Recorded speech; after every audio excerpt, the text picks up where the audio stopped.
আলুর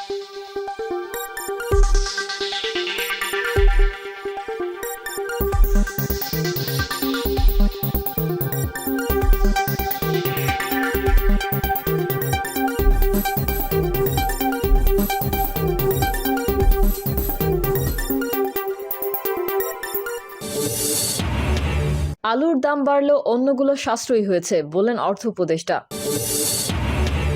আপিল শুনানি শুরু, বাবরের খালাস চাইলেন আইনজীবী শিশির। জানাবো রোডম্যাপ ঘোষণা নিয়ে ধোঁয়াশা, সরকারের উদ্দেশ্য নিয়ে সন্দেহ। এবং সর্বশেষ জানাবো সাবেক মন্ত্রী মাহবুব আলীর জামিন স্থগিত চেয়ে আবেদন। এতক্ষণ শুনছিলেন সংবাদ শিরোনাম, এবারে বিস্তারিত। তবে তার আগে অনুরোধ থাকবে আমাদের চ্যানেলটি সাবস্ক্রাইব করে বেল আইকনটি ক্লিক করুন। আলুর দাম বাড়লেও অন্যগুলো সাশ্রয়ী হয়েছে বললেন অর্থ উপদেষ্টা। অর্থ উপদেষ্টা সালাউদ্দিন আহমেদ বলেছেন, বাজারে আলুর দাম বাড়লেও অন্য জিনিস সাশ্রয়ী হয়েছে। দাম বাড়ার বিষয়টি সবাই বলে, কিন্তু দাম কমারটা বলে না। বাজারে প্রত্যেকটার দাম কমানো সম্ভব না।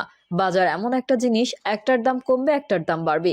সালাউদ্দিন আহমেদ বলেন, আমরা তাড়াতাড়ি প্রসেস করে যৌক্তিক যে জিনিসগুলো ক্রয় করা প্রয়োজন সেগুলো অনুমোদন দেয়। আজকে আমরা বিভিন্ন ধরনের সার কেনার অনুমোদন দিয়েছি। এলএনজি, মসুর ডাল, সয়াবিন তেল কেনার অনুমোদন দিয়েছি। তিনি আরো বলেন, অনেকের মধ্যে একটি মিসকনসেপশন আছে, সেটা গতকাল বাণিজ্য উপদেষ্টা ক্লিয়ার করেছেন। প্রতি টনে সয়াবিন তেলের দাম কত বেড়েছে? 30 থেকে 40 বছরে এত দাম বাড়েনি। যাই হোক, আন্তর্জাতিক বাজার তো আমরা নিয়ন্ত্রণ করতে পারবো না। আপনারা যেভাবে পদক্ষেপ নিচ্ছেন তার প্রভাব বাজারে দেখা যাচ্ছে না। এক সাংবাদিক এমন প্রশ্ন করলে তার উত্তরে অর্থ উপদেষ্টা বলেন, প্রভাব যে একেবারে নাই তা নয়। আপনারা খালি দেখেন আলুর দাম বেড়ে গেছে, অন্যগুলো যে সাশ্রয়ী হয়েছে। আপিল শুনানি শুরু, বাবরের খালাস চাইলেন আইনজীবী শিশির। সাবেক স্বরাষ্ট্র প্রতিমন্ত্রী লুৎফুজ্জামান বাবরের আলোচিত 10 ট্রাক অস্ত্র মামলায় মৃত্যুদণ্ড থেকে খালাস চেয়েছেন তার আইনজীবী। বুধবার বিচারপতি মোস্তফা জামান ইসলাম ও বিচারপতি নাসরিন আক্তারের হাইকোর্ট বেঞ্চে শুনানিতে বাবরের আইনজীবী শিশির মনির এই আবেদন করেন।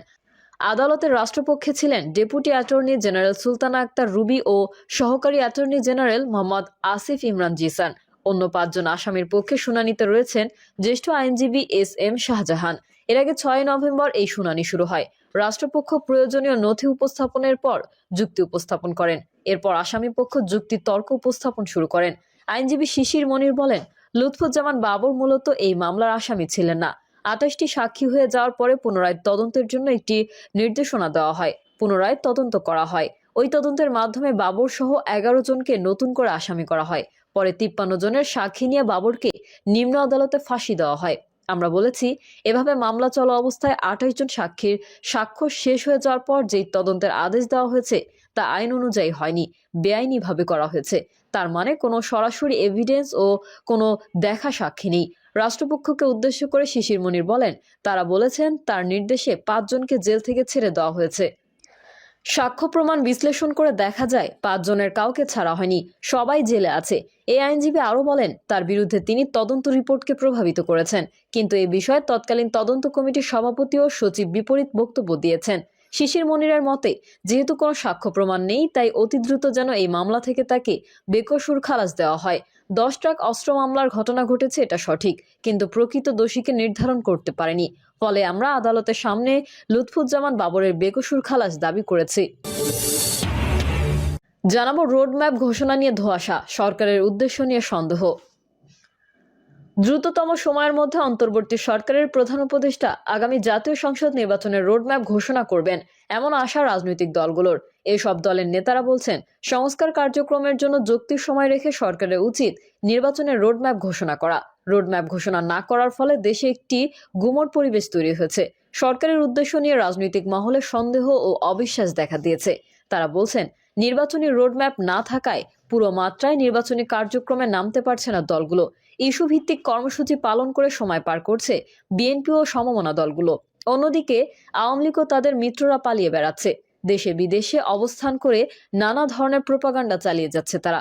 বিএনপির নেতারা বলছেন, নির্বাচন নিয়ে অন্তর্বর্তী সরকারের রোডম্যাপ না থাকায় দলের পক্ষ থেকে তৃণমূলে সুনির্দিষ্ট নির্দেশনা দেওয়া সম্ভব হচ্ছে না।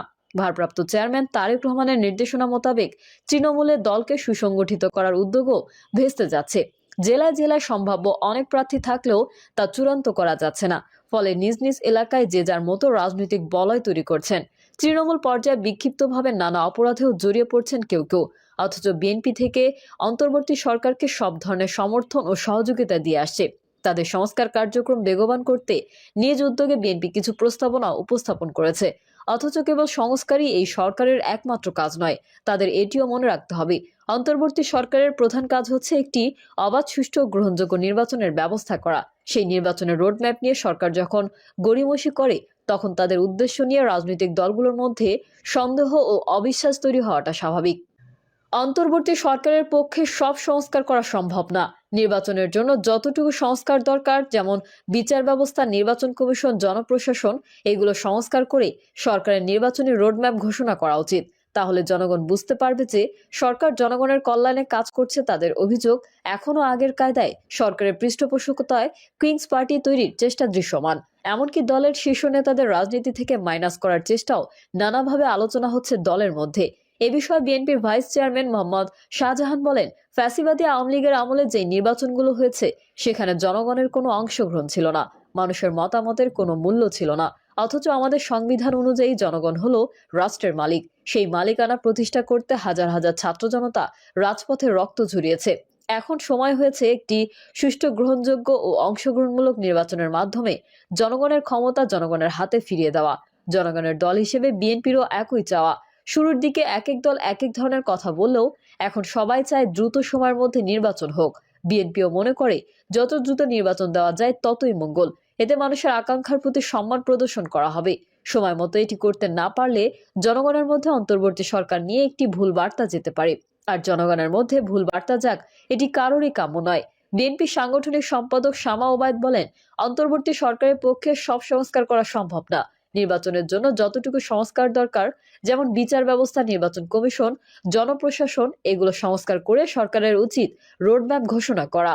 তাহলে জনগণ বুঝতে পারবে যে সরকার জনগণের কল্যাণে কাজ করছে। অন্তর্বর্তী সরকার যদি নির্বাচনী রোডম্যাপ প্রকাশ না করে, তাহলে রাজনৈতিক দলগুলো ও অংশীজনদের মধ্যে বিভ্রান্তি তৈরি হয়। আন্তর্জাতিকভাবেও যারা বাংলাদেশের উন্নয়নের অংশীদার, তারাও একটি রোডম্যাপ চায়। তারা তাদের বিনিয়োগের জন্য নির্বাচিত সরকারের জন্য অপেক্ষা করছে। নাম প্রকাশে অনিচ্ছুক বিএনপির এক যুগ্ম মহাসচিব ঢাকা পোস্টকে বলেন, সরকার নির্বাচনের রোডম্যাপ ঘোষণা করলে আমরা পুরো দমে নির্বাচন কেন্দ্রিক কার্যক্রম শুরু করতে পারতাম। দলের পক্ষ থেকেও সম্ভাব্য প্রার্থীদের নির্দেশনা দেওয়া যেত, কিন্তু সেটি সম্ভব হচ্ছে না। এখন যে ইস্যু সামনে আসছে, আমরা সেটি নিয়ে পড়ে আছি। দলের মধ্যে বিভ্রান্তি তৈরি হচ্ছে, কেউ কেউ অপরাধ কর্মকাণ্ডে জড়িয়ে পড়ছেন। ফলে দলের প্রতি সাধারণ মানুষের সমর্থনের প্যারামিটার আপ ডাউন করছে। অথচ আমাদের মূল্যায়ন হচ্ছে, আগামী বছরের শেষে নির্বাচন হলেও বিএনপি ৬০ থেকে ৬৫% জনসমর্থন নিয়ে ক্ষমতায় আসবে।